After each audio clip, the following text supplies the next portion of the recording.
बिस्मिल्लाहिर्रहमानिर्रहीम। अस्सलाम वालेकुम स्टूडेंट्स। आज हम लोग अपना CS 101 का क्विज़ 2 करेंगे। क्विज़ 2 में हमारे मॉड्यूल्स हैं, मॉड्यूल नंबर 39 टू 81। ठीक है, तो आपने वीडियो को एंड तक ज़रूर देखना है। आप लोगों के तकरीबन 8 से 9 MCQs इसी वीडियो में से आएंगे। ठीक है, ये जो बहुत इस करंट वीडियो में जो MCQs आते रहे हैं ये सारे वही हैं। ठीक है, आपने वीडियो को स्किप बिल्कुल भी नहीं करना, लाजमी आप लोग नेट तक देखना है। चैनल को सब्सक्राइब करना मत भूलिएगा और लाइक आप लोग प्लीज लाजमी कीजिएगा। ठीक है, I need a support from all of my viewers. Please आप लोग मेरे चैनल को लाइक लाजमी किया करें। कोई भी वीडियो देखते हैं एक लाइक का बटन दबा दिया करें। ठीक है, हम लोग चलते हैं आज अपनी वीडियो की तरफ। आप लोगों ने एंड पे चैनल सब्सक्राइब करना ज़रूर है और मुझे आपने अपनी दुआ में भी याद रखना है। और सबसे अहम बात कि जिन लोगों को पेड सर्विसेज चाहिए, जिन लोगों के क्विज में मार्क्स नहीं आते, पेड सर्विसेज के लिए भी वो हमसे कांटेक्ट कर सकते हैं। डिस्क्रिप्शन में नंबर और लिंक मौजूद है, नंबर पे आप उनसे कांटेक्ट कर सकते हैं। अगर आप लोग इस ग्रुप का इस सब्जेक्ट का अगर आप लोग ग्रुप ज्वाइन करना चाहते हैं तो उसके लिए भी लिंक मौजूद है, आप लोग वहां से ग्रुप भी ज्वाइन कर सकते हैं। ठीक है, और हम लोग अब चलते हैं अपने लेक्चर की तरफ। सबसे पहले हमारा MCQs है, world wide web was adapted as a standard approach for linking documents over the internet because क्योंकि जो वर्ल्ड वाइड वेब है ना, इसको एक स्टैंडर्ड अप्रोच की तरह अडॉप्ट किया गया था डॉक्यूमेंट्स को इंटरनेट के ऊपर लिंक करने के लिए। क्यों किया गया था? क्योंकि no existing alternative approach was more widely used at that time. आज के जितने भी दूसरी जितनी भी अप्रोचेस थी उस वक्त वो ज्यादा यूज नहीं की जाती, तो इसीलिए इसी को ही एक स्टैंडर्ड अप्रोच माना जाता है। ठीक है, ये इसका करेक्ट आंसर है। आगे चलते हैं। Bye starting the CPU first of all इंटर्स in dash mode. जब हम लोग CPU को स्टार्ट करते हैं ना तो सबसे पहले CPU प्रिविलेज मोड में होता है। ठीक है, first of all enters in privilege mode. ठीक है, आगे चलते हैं। Dash is transfer data one after the other. देखिए, सीरियल कम्युनिकेशन जो होती है ना, उसमें ऐसे होता है कि one by one communication process होती है। एक कम्युनिकेशन आएगी, वो प्रोसेस होगी, फिर अगली आएगी। ठीक है, तो ये सीरियल कम्युनिकेशन होता है। Starting with a bit pattern 1100, what is the number of right circular shifts required to achieve the initial pattern? यानी कि हम लोग इसको राइट सर्कुलर शिफ्ट कितनी दफा करें कि दोबारा से 1100 ही आ जाए। यहाँ पे देखिए, जब हम एक दफा शिफ्ट करेंगे तो हमारे पास ये 0 शुरू पे चला जाएगा, तो क्या बन जाएगा 0110। फिर दोबारा से शिफ्ट करेंगे तो ये दूसरे वाला 0 शुरू पे चला जाएगा, क्या बन जाएगा 0011। फिर दोबारा शिफ्ट करेंगे तो ये 1 शुरू में चला जाएगा, तो क्या बन जाएगा 1001। फिर दोबारा से शिफ्ट करेंगे तो हमारे पास ये 1 फिर से शुरू में चल जाएगा, तो 1100 बन जाएगा, यानी कि 4 टाइम हमें शिफ्ट करना पड़ेगा। ठीक है, what is the full form of JSP? Full form JSP की थी जावा सर्वर पेजेस। देखिए, जो आप लोगों के CS का जो पेपर होता है ना, इसमें बहुत ज्यादा स्टैंड्स फॉर आती हैं, आप लोगों ने इसको अच्छे तरीके से करना है। जावा सर्वर पेजेस का करेक्ट आंसर है। To control access to the printer the dash must keep track of whether the printer has been allocated और नॉट। प्रिंटर तक एक्सेस देने के लिए जो ऑपरेटिंग सिस्टम होता है वो पूरा ट्रैक रखता है, इस बात पे नजर रखता है कि प्रिंटर जो है वो एलोकेट हो चुका है या नहीं हो चुका। ठीक है, तो ऑपरेटिंग सिस्टम जो है ना वही इस चीज को देखता है। It is the responsibility of the transport layer to. Transport layer की रिस्पॉन्सिबिलिटी होती है कि सीक्वेंस नंबर्स ऐड करता है मैसेज के स्मॉल सेगमेंट्स को। ट्रांसपोर्ट लेयर क्या करता है कि सबसे पहले जब उसको एप्लीकेशन लेयर से मैसेज मिलता है तो वो उन मैसेजेस को पहले छोटे छोटे सेगमेंट्स में डिवाइड करता है। छोटे छोटे सेगमेंट्स में डिवाइड करने के बाद हर सेगमेंट को वो सीक्वेंस नंबर देता है। ठीक है, आगे हम चलते हैं। What role do anchor tags play in linking web pages as described in the text? Anchor tags जो होते हैं ना, ये हाइपर लिंक्स फैसिलिटेट करते हैं मुख्तलिफ डॉक्यूमेंट्स के दरमियान। ठीक है, तो इसका करेक्ट आंसर है they facilitate hyper links between documents. आगे चलते हैं। UDP stands for dash. UDP stands for होता है यूजर डेटाग्राम प्रोटोकॉल। ये आप याद कर लें इसको अच्छे तरीके से। A technique in deadlock avoidance schemes requires each process to request dash at one time. जो टेक्निक होती है डेडलॉक अवॉइडेंस में, वो क्या करती है each process to request all its resources at one time. वो ये कहती है कि जितने भी जिस भी प्रोसेस को जितने भी रिसोर्सेज चाहिए वो सारी एक ही दफा सारे के सारे रिसोर्सेज को एक ही दफा मांग ले। ठीक है, तो ऑल इट्स रिसोर्सेज इसका करेक्ट आंसर है। Auditing software is design to monitor computer activity. Auditing software इसलिए डिजाइन किए जाते हैं कि कंप्यूटर की एक्टिविटी को वो मॉनिटर करते हैं and may detect unauthorised access by identifying unusual activities. और उसके बाद अगर कोई अनयूजुअल एक्टिविटी हो रही होती है, गैर मामूली एक्टिविटी हो रही होती है, तो वो फिर डिटेक्ट कर लेते हैं कि जरूर किसी अनऑथराइज्ड बंदे ने एक्सेस किया हुआ है that do not confirm to the dash, जो कि मिल नहीं रही होती यूजर के पास्ट बिहेवियर के साथ, ठीक है। तो यूजर्स पास्ट बिहेवियर जो है ना, ये इसका करेक्ट आंसर है। Which of the following are the graphical objects used to represent commonly used application. ये होते हैं आइकन्स होते हैं, ग्राफिकल ऑब्जेक्ट्स होते हैं, और ये कॉमन एप्लीकेशंस को जो है ना वो रिप्रेजेंट करने के लिए यूज होते हैं। A dash is an autonomous program that transfers itself through a network. This is a worm. Worm होता है एक ऑटोनोमस प्रोग्राम होता है जो खुद ही जो है वो चलता रहता है और ये ट्रांसफर करता है खुद को नेटवर्क के through. OSI stands for, OSI का मतलब होता है ओपन सिस्टम इंटरकनेक्शन, ठीक है। आगे चलते हैं। In the operating system the responsibility of memory manager is to allocate dash. Operating system के अंदर मेमोरी मैनेजर की रिस्पॉन्सिबिलिटी होती है कि वो मेन मेमोरी को एलोकेट करता है। So is to allocate the main memory, ठीक है। उसके बाद which of the following is one of the oldest services available to internet users. सबसे जो पुराने सर्विसेज हैं जो कि इंटरनेट यूजर्स को अवेलेबल है वो है इलेक्ट्रॉनिक मेल, ठीक है। आगे हम लोग चलते हैं। What is the term of the concurrent execution of multiple jobs in a single user system. एक ही यूजर के सिस्टम के अंदर जब मुख्तलिफ किस्म की मल्टीपल जॉब्स हो रही होती हैं एट अ टाइम, तो हम लोग उसको कहते हैं मल्टीटास्किंग, ठीक है। तो मल्टीटास्किंग इसका बिल्कुल करेक्ट आंसर है। Releasing space in the dash can break the deadlock, यानी कि किस चीज में अगर हम लोग स्पेस को अगर हम लोग रिलीज कर दे तो डेडलॉक खत्म हो सकता है, वो होता है प्रोसेस टेबल। क्योंकि फिर वो ये होता है कि प्रोसेस टेबल में जब हम लोग स्पेस को रिलीज कर देते हैं तो जो पीछे जो रिमेनिंग प्रोसेसेस होते हैं वो अपना काम शुरू कर देते हैं और डेडलॉक इस तरह से खत्म हो जाता है। Dash was the first to implement the web. सबसे पहले वेब को इंप्लीमेंट किया था टिम बर्नर्स ली ने, ठीक है। ये वाले साइंटिस्ट का नेम जो है ना वो आप लोगों ने याद रखना है। JCL is short for, JCL का मतलब होता है जॉब कंट्रोल लैंग्वेज, ठीक है, जॉब कंट्रोल लैंग्वेज। आगे चलते हैं। The operating system switches the CPU to non privileged mode dash. Operating system कब CPU को नॉन प्रिविलेज मोड में डालेगा? जब भी कोई एग्जीक्यूशन स्टार्ट होने लगेगी, ड्यूरिंग एवरी प्रोसेस एग्जीक्यूशन, ठीक है। ये इसका करेक्ट आंसर है। जब आप लोग कंप्यूटर को ऑन करते हैं ना तो आपका CPU उस वक्त प्रिविलेज मोड में होता है, लेकिन जब आप लोग एग्जीक्यूशन स्टार्ट करते हैं तो हर दफा एग्जीक्यूशन पे ऑपरेटिंग सिस्टम CPU को नॉन प्रिविलेज मोड पे लगा देता है। उसके बाद NCS MACA, how does the protocol handle a busy channel during the waiting period of a machine trying to transmit a message? इसमें क्या होता है कि मशीन क्या करती है, एक randomly determined period के लिए वेट करती है। Machine tries again after a randomly determined period। randomly determined period के बाद मशीन अगेन जो है ना वो ट्राई करेगी जब भी उसको बिजी चैनल मिलेगा तो, ठीक है। ये होता है CSMACA में, ठीक है। आगे हम लोग चलते हैं। If 15 is divided by 5 using repetitive subtraction how many steps is involved. अगर 15 को अगर हम लोग देखें ना, इसमें क्या होता है कि हम 3 स्टेप्स में होगा ना कि पहले 15 में से हम लोग 5 को डिवाइड करेंगे तो हमारे पास 10 बचेगा, फिर 5 को डिवाइड करेंगे 5 बचेगा, फिर 5 को डिवाइड करेंगे फिर जाके 0 बचेगा, ठीक है। तो how many steps involve, there are 3 processes involve, 3 steps इसमें इन्वॉल्व हुए हैं, ठीक है। उसके बाद the system software consist of 2 categories. जो हमारा जो सॉफ्टवेयर का पूरा जो सिस्टम होता है इसकी 2 कैटेगरीज होती हैं। एक होता है ऑपरेटिंग सिस्टम और दूसरा होता है यूटिलिटी सॉफ्टवेयर। ये दोनों के आप लोगों ने नेम याद कर लेने, operating system and utility software. ये किसके पार्ट्स होते हैं, किसकी कैटेगरीज होते हैं? सिस्टम सॉफ्टवेयर की कैटेगरीज होती हैं। आगे है techniques that convert non shareable resources into shareable ones are part of dash schemes. वो टेक्निक्स जो कि नॉन शेयरेबल रिसोर्सेज को शेयरेबल में कन्वर्ट कर देती है, उन स्कीम्स को हम लोग क्या कहते हैं? डेडलॉक अवॉइडेंस कहते हैं। क्योंकि जब वो इस तरह से जब कन्वर्ट हो जाती हैं तो फिर डेडलॉक नहीं होता, वो अवॉइड करते हैं उस चीज को हम लोग। तो ये डेडलॉक अवॉइडेंस जो है ना, ये इसका करेक्ट आंसर है।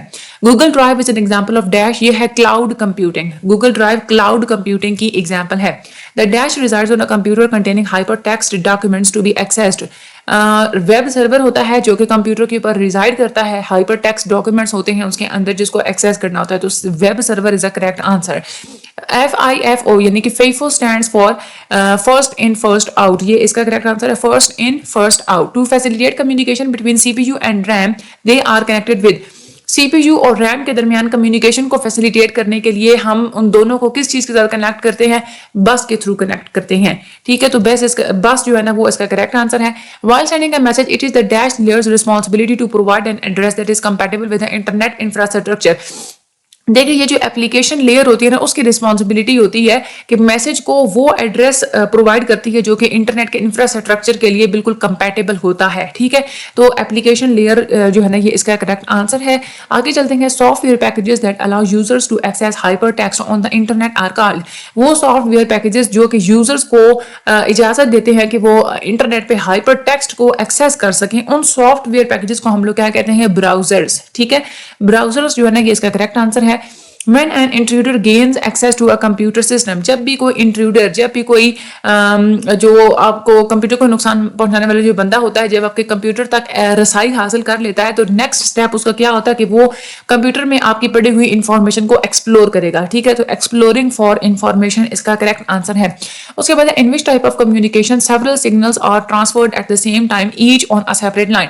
वो कौन सी कम्युनिकेशन की टाइप होती है जिसमें मुख्तलिफ किस्म के सिग्नल्स एक ही टाइम पे सेपरेट लाइन के ऊपर ट्रांसफर करते हैं, वो होता है पैरेलल कम्युनिकेशन, ठीक है। यानी कि इसमें सेम टाइम सेपरेट लाइंस के ऊपर बहुत सारे सिग्नल्स एट अ टाइम जो है ना वो मूव कर रहे होते हैं, तो ये पैरेलल कम्युनिकेशन होती है। उसके बाद how does the 4G phone network differ from early generations in terms of communication with the internet. 4G जो फोन नेटवर्क्स होती है ना ये आईपी बेस्ड थ्रू आउट होते हैं, यानी कि इनके अंदर ही आईपी एड्रेस होता है, तो आईपी बेस्ड होते हैं, तो इसलिए ये दूसरे अर्ली जनरेशन से डिफरेंट होते हैं, ठीक है। उसके बाद आगे हम लोग चलते हैं, who have highly privileged access to the operating system, यानी कि वो कौन सा बंदा होता है जिसको ऑपरेटिंग सिस्टम तक बहुत ज्यादा एक्सेस हासिल होती है, वो होता है सुपर यूजर, या हम लोग जिसको एडमिनिस्ट्रेटर भी कहते हैं। सुपर यूजर और एडमिनिस्ट्रेटर जो है ना ये इसका करेक्ट आंसर है। Which digital communication platform serves as a contemporary substitute for the traditional postal mailing service. कौन सा डिजिटल कम्युनिकेशन का प्लेटफॉर्म है जो कि काम करता है एक रवायती पोस्टल मेलिंग सर्विस के लिए, पोस्टल मेलिंग सर्विस की तरह, तो वो होता है इलेक्ट्रॉनिक मेल यानी कि ईमेल, ठीक है। उसके बाद in a general purpose computer a program called the dash is permanently stored in the machine ROM. General purpose computer के अंदर एक जो प्रोग्राम होता है जिसको हम लोग बूट लोडर कहते हैं, वो परमानेंटली मशीन की रोम के अंदर स्टोर होता है हमेशा के लिए। तो बूट लोडर जो है ना, बूट लोडर इसका एग्जैक्ट ऑप्शन है। The dispatcher is the component of the dash. Dispatcher जो होता है ना वो कर्नल का कंपोनेंट होता है जो कि शेड्यूल्ड प्रोसेसेस की एग्जीक्यूशन को मैनेज करता है, that manages the execution of the scheduled processes, ठीक है। तो ये कर्नल होता है। उसके बाद आगे हम लोग चलते हैं, application layer uses the dash to send and receive messages over the internet. Application layer के बाद हमेशा जो है ना वो ट्रांसपोर्ट लेयर आती है, तो ट्रांसपोर्ट लेयर को ही यूज करता है एप्लीकेशन लेयर कोई भी मैसेजेस सेंड करने के लिए या इंटरनेट के ऊपर रिसीव करने के लिए। उसके बाद आगे चलते हैं, in non privileged mode CPUs have access to dash instructions. जब भी सीपीयू नॉन प्रिविलेज्ड मोड में होता है ना तो उस वक्त सीपीयू को लिमिटेड एक्सेप्टेबल इंस्ट्रक्शंस तक एक्सेस हासिल होती है। लिमिटेड एक्सेप्टेबल इसका करेक्ट आंसर है। आगे हम लोग चलते हैं, network layer can be will be responsible of. Network layer की जिम्मेदारी ये होती है कि ये फॉरवर्डिंग टेबल को कंसल्ट करता है और डिटरमिन करने के लिए कि पैकेट को कहां पे सेंड करना है, ठीक है। तो ये नेटवर्क लेयर का फॉरवर्डिंग टेबल को देखेगा और फिर वो डिसाइड करेगा कि मैंने पैकेट को कहां पे सेंड करना है। In the operating system the responsibility of memory manager is to allocate dash. Operating system के अंदर मेमोरी मैनेजर की रिस्पॉन्सिबिलिटी क्या होती है कि वो मेन मेमोरी को एलोकेट करता है, ठीक है। मेन मेमोरी जो है ना ये इसका करेक्ट आंसर है। To view directories of files users can use dash. Files की डायरेक्टरीज को देखने के लिए यूजर्स क्या यूज करते हैं, फाइल एक्सप्लोरर यूज करते हैं। फाइल एक्सप्लोरर का जो पुराना नाम है ना वो है विंडो एक्सप्लोरर, ठीक है। तो विंडो एक्सप्लोरर यहाँ पे बिल्कुल इसका एग्जैक्ट आंसर है। Dash contains the information needed by a browser to contact the proper server and request the desired document. वो कौन सी चीज होती है जिसके अंदर प्रॉपर एक इन्फॉर्मेशन होती है जो कि ब्राउजर को चाहिए होती है किसी भी प्रॉपर सर्विस को कांटेक्ट करने के लिए और डिजायर डॉक्यूमेंट निकालने के लिए, तो वो क्या होता है, यूआरएल होता है जो कि आप लोग प्रोवाइड करते हैं। यूआरएल जो है ना ये इसका करेक्ट आंसर है। A company can develop dash for which it chooses to maintain ownership rights. Ownership rights को मेंटेन रखने के लिए कंपनी अपना एक अलग सा जो एक सिस्टम बनाती है उसको हम लोग प्रोप्राइटरी सिस्टम्स कहते हैं, ठीक है। प्रोप्राइटरी इसका करेक्ट आंसर है। In a network how does a switch differ from a bridge in terms of connectivity. Switch और ब्रिज में क्या डिफरेंस होता है कनेक्टिविटी में, वो ये होता है कि जो स्विच होता है ना ये सिर्फ 2 बसेस को कनेक्ट करता है, ठीक है, लेकिन जो ब्रिज होता है ना वो बहुत ज्यादा सारी बसेस को कनेक्ट करता है। तो स्विच कनेक्ट्स ओनली 2 बसेस जो है ना ये इसका करेक्ट आंसर है। Dash is a form of the VoIP service. VoIP service की कौन सी वो फॉर्म है which consists of such devices that allow a user to connect his or her traditional telephone to phone service provided by an access ISP. यानी कि जिसके through आप लोग अपना ट्रेडिशनल आप लोगों का जो टेलीफोन होता है वो आप लोग कनेक्ट कर लेते हैं ISP के साथ, वो होता है एनालॉग टेलीफोन अडेप्टर्स। ये वो VoIP सर्विस की फॉर्म होती है, एनालॉग टेलीफोन अडेप्टर्स, ठीक है। उसके बाद BOINC इज एब्रीविएटेड फॉर, इसका मतलब होता है Berkeley's open infrastructure for network computing, ठीक है। ये आप लोगों ने अच्छे तरीके से इसको याद कर लेना, ये बहुत इंपॉर्टेंट है। TCP stands for transmission control protocol, ये भी आपने याद कर लेना है। Data transfer one after the other is characteristic of, जब डेटा को आप लोग ट्रांसफर करते हैं एक दूसरे के बाद उसको हम लोग क्या कहते हैं, सीरियल कम्युनिकेशन कहते हैं। Network layer will be responsibility of, ये फॉरवर्डिंग टेबल को कंसल्ट करेगा और डिटरमिन करेगा कि पैकेट को कहां पर सेंड करने हैं, ये नेटवर्क लेयर का काम होता है। In operating system holding data for output letter is termed as, operating system के अंदर जब डेटा को रोक लिया जाता है ताकि बाद में इसका आउटपुट प्रोड्यूस किया जाए, इस प्रोसेस को हम लोग क्या कहते हैं, स्पूलिंग कहते हैं, ठीक है। ये स्पूलिंग है, इसको आप लोगों ने याद कर लेना है। When sending email, an SMTP client assumes that it should communicate with the SMTP mail service through the port number. Email send करते हुए जो SMTP की जो क्लाइंट होता है वो यही एज्यूम्स करता है कि SMTP मेल सर्वर का जो पोर्ट नंबर 25 होगा, ठीक है, उसी के साथ इसने कम्युनिकेट करना है। SMTP के साथ जो पोर्ट नंबर होता है वो हमेशा 25 होता है, ये बात आप लोगों ने हमेशा याद रखनी है। Each on demand stream is effectively dash from a media server that stores the content to end user that wishes to retrieve it. जब भी कोई भी इंसान हमेशा जब भी कोई इंफॉर्मेशन को रिट्रीव करने की कोशिश करता है तो यूनिकास्ट ऐसा एक स्ट्रीम होती है जो कि आप लोगों को मीडिया निकाल के देगी, ठीक है। तो यूनिकास्ट जो है ना, ये इसका करेक्ट आंसर है। What is the term used to describe the communication between different processes executing on computers within a network or the same machine? यानी कि वो कौन सा टर्म होता है जिसको आप लोग डिस्क्राइब करते हैं कि कम्युनिकेशन हो रही होती है जब भी कंप्यूटर्स के अंदर मुख्तलिफ किस्म की प्रोसेसेस जो है ना वो चल रहे होते हैं। उस कम्युनिकेशन को हम लोग कहते हैं इंटर प्रोसेसेस कम्युनिकेशन, ठीक है। ये इसका करेक्ट आंसर है। आगे चलते हैं, what do we call the capability of a controller to access main memory. Controller की ये जो सलाहियत होती है कि वो मेन मेमोरी को एक्सेस कर सकता है, इसको हम लोग कहते हैं डायरेक्ट मेमोरी एक्सेस, DMA, ठीक है। ये इसका बिल्कुल करेक्ट आंसर है। आगे हम लोग चलते हैं, which of the following tag has no ending tag in HTML। ये होता है BR, ठीक है। BR ऐसा टैग है जिसका एंडिंग टैग नहीं होता HTML के अंदर। Dash is a situation where one person is waiting for the other processes to release the allocated resource। यानी कि वो कौन सी सिचुएशन होती है जहां पे एक प्रोसेस वेट कर रहा होता है कि दूसरा प्रोसेस उसकी रिसोर्स को रिलीज करेगा तो तभी मैं काम करूं, ये होता है डेडलॉक। दोनों की प्रोसेसेस एक दूसरे की रिसोर्स के लिए वेट कर रहे होते हैं और अपना अपना जो है ना वो रिसोर्स वो रिलीज नहीं कर रहे होते, तो ये डेडलॉक वाली सिचुएशन हो जाती है। Which of the following is not the advantage of the TCP over UDP? कौन सी चीज एडवांटेज नहीं है TCP? देखिए जो TCP होता है ना वो ये होता है कि ज्यादा रिलायबल होता है लेकिन लेस एफिशिएंट होता है, लेकिन जो UDP होता है ना वो जो है ना एफिशिएंट ज्यादा होता है लेकिन रिलायबल कम होता है, ठीक है। तो TCP का जो है ना ये एडवांटेज, ये एफिशिएंसी वाला एडवांटेज इसका नहीं है, ठीक है ना, क्योंकि TCP जो है ना वो एफिशिएंट नहीं होता, ठीक है। आगे हम लोग चलते हैं, in the context of the web implementation where does a browser reside and what task is it is responsible for. Browser reside करेगा हमेशा यूजर के कंप्यूटर के ऊपर और ब्राउजर का काम ये होता है कि जब भी यूजर कोई भी मटेरियल को रिक्वेस्ट करता है कि मुझे ये वाला मटेरियल चाहिए तो ब्राउजर उसको वो मटेरियल निकाल के देता है, ठीक है। तो इसका ये करेक्ट आंसर है, it resides on the users computer and obtains material requested by the user. Users fail to enhance security by importing dash software into the system. Users क्या करते हैं, हमेशा अपनी सिक्योरिटी को खराब कर देते हैं जब वो अनऑथराइज्ड सॉफ्टवेयर को अपने सिस्टम के अंदर डाल देते हैं, ठीक है। तो अनऑथराइज्ड इसका करेक्ट आंसर है। What role did the NNTP protocol play in the earlier days of the internet. NNTP protocol का काम था न्यूज ट्रांसफर करना, ठीक है। न्यूज ट्रांसफर के साथ ये जुड़ा हुआ होता है।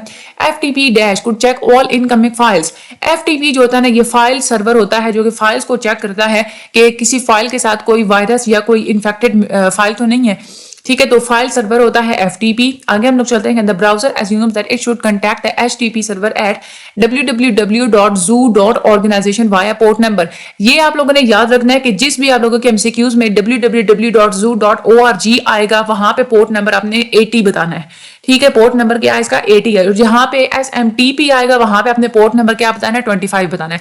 What are the two main sections of an HTML source document? HTML source document के दो main function sections होते हैं, that is a head and body, ठीक है। उसके बाद the internet software has dash layers। internet software की 4 layers होती हैं आगे हम लोग चलते हैं the scenario where process A is using resource A, यानी कि एक सिनेरियो है कि प्रोसेस ए जो है ना वो रिसोर्स 1 यूज कर रहा है और वो रिसोर्स 2 के लिए वेट कर रहा है, लेकिन जो प्रोसेस बी है ना वो रिसोर्स 2 यूज कर रहा है लेकिन रिसोर्स 1 के लिए वेट कर रहा है। ये क्या होता है, डेड लॉक है, ठीक है, यानी कि दोनों प्रोसेस एक दूसरे के रिसोर्सेज के लिए वेट कर रहे हैं, तो this process is called as a deadlock. If 20 is divided by 5, अगर हम लोग 20 को 5 पे डिवाइड करें using repetitive subtraction, how many steps is involve, इसको आप लोग करें ना, यानी कि 20 में से आप लोग 5 को सब्सट्रैक्ट करते जाएं, 20 में से पहले 5 निकाले तो 15, फिर 5 निकाले तो 10, फिर 5 निकाले तो 5, फिर 5 निकाले तो 0, तो टोटल कितने स्टेप्स हो गए, यहाँ पे 4 हो गए, ठीक है, 4 इसका करेक्ट आंसर है। The dash is standardized style similar to that of our music sample for designing notational systems for representing data as text files, ये होता है XML। XML एक स्टैंडर्डाइज्ड स्टाइल होता है जो कि नोटेशनल सिस्टम्स को भी डिजाइन करता है, ठीक है, ये आप लोगों ने बात नहीं भूलनी। अच्छा, उसके बाद ये हमें कहना है कि इसकी आप लोग एडिशन बताएं। एडिशन का मेन असूल ये होता है कि जब जीरो के साथ आप लोग 1 ऐड कर रहे होते हैं तो आप लोगों का आंसर क्या आएगा, 1 आएगा। जब आप लोग 1 को ऐड कर रहे होते हैं ना 1 को 1 के साथ, फिर आप लोगों का आंसर आएगा 1 0, तो 0 आप लोग नीचे लिख लेते हैं और 1 जो है ना वो अगले नंबर के साथ आप लोग कैरी ले लेते हैं। अगर हम लोग इसको सॉल्व करें तो सबसे पहले 1 और 0 को हम लोग ने ऐड किया तो क्या आएगा, हमारे पास 1 आएगा। उसके बाद इधर सेकंड वाला भी 1 है, इधर भी सेकंड वाला 1 है, इसका मतलब क्या है, क्या आंसर आया हमारे पास 10। ये हम लोगों ने 0 लिखा, एक 1 जो है ना वो ऊपर हम लोगों ने कैरी थर्ड वाले के ऊपर ले लिया, यहाँ पे लेके ये 0 है, ऊपर क्या था 1 था और ये भी 0 था, तो हमारे पास टोटल आंसर क्या आ जाएगा, 1 आ जाएगा, ठीक है। उसके बाद फोर्थ पे दोनों 0 है तो ये 0, तो ये वाला जो है इसका करेक्ट आंसर है, ठीक है। उसके बाद है वो कह रहे हैं कि इस URL के अंदर जो HTTPS है इसमें HTTP क्या रिप्रेजेंट कर रहा है, HTTP प्रोटोकॉल रिप्रेजेंट कर रहा है, ठीक है। हाइपर टेक्स्ट ट्रांसफर प्रोटोकॉल हम लोग इसको बोलते हैं, तो ये प्रोटोकॉल को ही करता है। To construct reliable operating systems we must develop dash that cover every possible contingency regardless of how minuscule it may appear। कोई भी रिलायबल ऑपरेटिंग सिस्टम को कंस्ट्रक्ट करने के लिए पहले आप लोगों को एल्गोरिथम्स जो है ना वो डेवलप करना पड़ता है, ठीक है। तो एल्गोरिथम्स जो है ना ये इसका करेक्ट आंसर है। The major responsibility of dash software is protecting resources from unauthorized access. Operating software system जो होते हैं ना, ऑपरेटिंग सिस्टम सॉफ्टवेयर, इनका मेन रिस्पॉन्सिबिलिटी यही होती है कि रिसोर्सेज को प्रोटेक्ट करना अनऑथराइज्ड एक्सेस से, ठीक है। ऑपरेटिंग सिस्टम बिल्कुल इसका करेक्ट आंसर है। In CSMA/CA, what action does a machine take if it needs to transmit a message and finds the channel silent? CSMA/CA में कौन सा वो एक्शन होता है कि जब मशीन को लेना पड़ता है जब भी चैनल जो है ना वो साइलेंट होता है, तो वो क्या करती है, it waits for a pre determined time before transmitting. Transmit करने से पहले एक प्री डिटरमिन्ड टाइम के तहत वो वेट करेगी, ठीक है, ये इसका करेक्ट आंसर है। Which of the following is intangible component. Intangible का मतलब होता है वो कंपोनेंट कंप्यूटर का जिसको आप लोग टच नहीं कर सकते। ऑप्टिकल डिस्क को भी आप लोग टच कर सकते हैं, माउस को भी टच कर सकते हैं, हार्ड डिस्क को भी आप लोग टच कर सकते हैं, लेकिन सॉफ्टवेयर जो है ना उसको आप लोग टच नहीं कर सकते। सॉफ्टवेयर जो है ना वो इनटैंगिबल कंपोनेंट है। What does the term hypertext refer in the context of the World Wide Web? Hypertext का मतलब होता है वो टेक्स्ट जिसके अंदर hyperlinks होते हैं दूसरे डॉक्यूमेंट्स के साथ, ठीक है। तो text with hyperlinks to other documents, ये इसका करेक्ट आंसर है। What is the main purpose of a bridge in a network? Network के अंदर ब्रिज का मेन पर्पस क्या होता है, ब्रिज का मेन पर्पस होता है तो फिल्टर करना और फॉरवर्ड करना मैसेजेस को उनके डेस्टिनेशन एड्रेसेस के मुताबिक, ठीक है। To filter and forward messages based on destination addresses. उसके बाद आगे हम लोग चलते हैं to realign a bit that has fallen off the right end to the left end which technique is utilize. जब भी राइट साइड के एंड से जब कोई बिट गिरेगा तो आप लोग उसको लेफ्ट साइड पे मूव कर देंगे, इस टेक्निक को हम लोग क्या कहते हैं, सर्कुलर या रोटेशन शिफ्ट कहते हैं। उसके बाद है which protocol is used to connect to news servers and transfer news articles between systems. वो कौन सा प्रोटोकॉल होता है जिसको आप लोग यूज करते हैं न्यूज के जो सर्वर्स होते हैं उसको आपस में कनेक्ट करने के लिए। तो न्यूज जहां पे भी आएगी वहां पे NNTP प्रोटोकॉल यूज होता है, ठीक है। NNTP ये आप लोगों ने याद रखना है। Current status of the activity associated with the process is called. किसी भी प्रोसेस के अंदर जो भी एक्टिविटी की जो मौजूदा हालात होती है, जो स्टेटस होता है, उसको हम लोग क्या कहते हैं, प्रोसेस स्टेट कहते हैं, ठीक है। उसके बाद आगे हम लोग चलते हैं which of the following is true about UDP in comparison to TCP। UDP जो होता है ना ये ज्यादा एफिशिएंट होता है लेकिन लेस रिलायबल होता है, ठीक है। तो less reliable but more efficient इसका करेक्ट आंसर है। उसके बाद TCP provide dash and dash during transmission. TCP transmission के दौरान फ्लो कंट्रोल भी प्रोवाइड करता है और कंजेस्शन कंट्रोल भी प्रोवाइड करता है, तो ये दोनों इसके करेक्ट आंसर है, flow control and congestion control. उसके बाद in case of a bit falls off the right end, यानी कि राइट एंड के आखिर से जब भी बिट फॉल करेगा what technique is used to place it in the left left hand hole. तो कौन सी टेक्निक है जिसको आप लोग यूज करके उस बिट को आप लोग लेफ्ट वाली होल में आप लोग उसको डालेंगे, तो वो होता है सर्कुलर रोटेशन शिफ्ट। ठीक है, आगे हम लोग चलते हैं। What is the purpose of try it yourself buttons on the W3 schools platform. Try it yourself जब भी आप लोग उसके ऊपर आप क्लिक करेंगे तो वो डिस्प्ले करेगा HTML कोड का आउटपुट कोड के राइट साइड के ऊपर। ठीक है, तो it displace the output of the HTML code on the right side of the code. ठीक है, ये आप लोगों के हैंडआउट में था, थोड़ा ये रटा बेस MCQs है। ठीक है, the area that should be accessed by only one person at a time is termed as, वो एरिया जिसको एट अ टाइम सिर्फ एक ही प्रोसेस एक्सेस कर सकता है, उस एरिया को हम लोग क्या कहते हैं, क्रिटिकल रीजन कहते हैं। ठीक है, क्रिटिकल रीजन इसका करेक्ट आंसर है dash not a valid IP address. Valid IP address वो होता है जो वैलिड IP एड्रेस इसमें से कौन सा नहीं है, तो वो ये वाला जिसके एंड पे 1.0.1 आ रहा है। ठीक है, इसके अगर आप लोग ये नंबर्स भी काउंट करें ना तो बाकी सब की सेम है, लेकिन इनकी जो तादाद है ना वो ज्यादा है। ठीक है, आगे हम लोग चलते हैं। Which type of the similar instruction is executed by the CPU to store the bit pattern in the controller. देखिए, जब भी बिट पैटर्न को स्टोर करना हो ना तो स्टोर के लिए स्टोर इंस्ट्रक्शन यूज होती हैं। ठीक है, तो स्टोर इंस्ट्रक्शन जो है ये इसका करेक्ट आंसर है। ये मैं ये कह रही है कि इनकी आप लोग एडिशन बनाए टूज कंप्लीमेंट नोटेशन में, इसको आप लोग जब ऐड करेंगे अपने मेथड के थ्रू तो ये हमारे पास आंसर आएगा 11,011। ठीक है, आगे हम लोग चलते हैं। Breaking the task into a number of sub task compatible with the number of available processors is called. यानी कि जितने भी आपके जो प्रोसेसर्स अवेलेबल होते हैं उनकी तादाद के मुताबिक एक टास्क को मुख्तलिफ टास्क में डिवाइड कर देना, इस प्रोसेस को हम लोग क्या कहते हैं, स्पूलिंग कहते हैं, सॉरी स्केलिंग कहते हैं। ठीक है, स्केलिंग जो है ना ये इसका बिल्कुल करेक्ट आंसर है। उसके बाद why are protocol standards being essential in networking technology development. Protocol standards क्यों जरूरी होते हैं नेटवर्किंग टेक्नोलॉजी की डेवलपमेंट के अंदर, क्योंकि वो इस्टेब्लिश करते हैं गाइडलाइंस वेंडर्स के लिए ताकि वो कंपैटिबल प्रोडक्ट्स बना सकें। इसका करेक्ट आंसर है they establish guidelines for vendors to create compatible products. ठीक है, ये आप लोगों के हो गए MCQs। आप लोग ये जो मैंने आप लोगों को जो अभी मैंने क्विज दिए ना, चाहे आप लोग अगले 10 साल के जितने भी स्टूडेंट्स हैं उन सब के क्विज इसी वीडियोस के अंदर से आएंगे। ये ऐसे MCQs है जिसमें जो इसमें से तकरीबन से 7, 8, 9 MCQs आप लोगों के हर क्विज में आप लोगों के आएंगे। बाकी ये कि जितने भी क्विजेस की वीडियोस अपलोड हो रही है, क्विज 1 हो गया, क्विज 2 हो गया, आप लोगों ने इन सब की मिड टर्म देने से पहले आपने ये वाली वीडियोस देख के जाना है, क्योंकि इन्हीं में से आप लोगों का पेपर आएगा। ठीक है, बच्चे करें मिड टर्म की वीडियोस प्रोवाइड करें। मैंने आप लोगों को क्विज की वीडियो में इतने ज्यादा MCQs डाल के दे दिए ना कि आप लोगों को और किसी भी फाइल की किसी भी आप लोगों को वीडियो की जरूरत ही नहीं पड़ेगी। सारे के सारे MCQs मैंने आप लोगों को इधर ही मैंने आप लोगों को बता दिए। ठीक है ना, बाकी आप लोगों के जो कंप्यूटर के जो स्टैंड्स फॉर होते हैं वो आप लोग ने अच्छे तरीके से करने हैं। बाकी मेरे चैनल को सब्सक्राइब जरूर कीजिएगा, लाइक करना बिल्कुल भी मत भूलिएगा। मुझे अपनी दुआ में हमेशा याद रखिएगा। अल्लाह ताला आप सब लोगों की मदद फरमाए। पेड सर्विसेज के लिए भी आप लोग हमसे कांटेक्ट कर सकते हैं, और अगर आप लोगों को ग्रुप चाहिए तो आप लोग ग्रुप भी ज्वाइन कर सकते हैं। ठीक है, बाकी अल्लाह ताला आप सब लोगों की मदद फरमाए, अल्लाह ताला आप सब लोगों को कामयाबियां अता फरमाए। Thank you so much and Allah Hafiz.